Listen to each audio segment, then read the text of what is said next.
Arya and the Flying Balloons. Once upon a time, in a land not so far away, there lived a very curious and cheerful girl named Arya. One of Arya's favourite things was colourful balloons.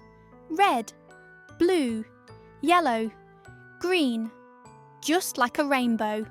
One morning, when Arya woke up, she looked out her window, and what did she see? Lots of colourful balloons were floating in the sky.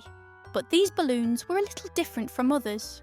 It was as if they were smiling at Arya, saying, "Come play with us." Arya immediately took her mother's hand, and they ran to the park. When they arrived at the park, the balloons slowly floated down and started dancing around Arya. The biggest red balloon gently landed on Arya's hand. The balloon was so light, it felt as if it could lift Arya up too. Arya giggled. The other balloons twirled around her too.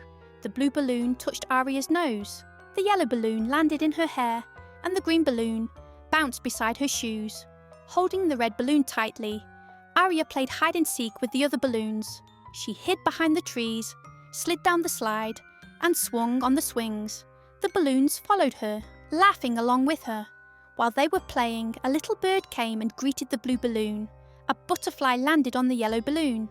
All the flowers in the park seemed to bloom more vibrantly, as if admiring the balloon's beauty. As the sun began to set, it was time for the balloons to leave. One by one, they floated up towards the sky. Arya waved goodbye to them. "Goodbye, dear balloons. Come back again. Let's play again," she said. The red balloon was the last to go. Before leaving, it placed a tiny magical kiss on Arya's cheek. Arya felt the warmth of that kiss.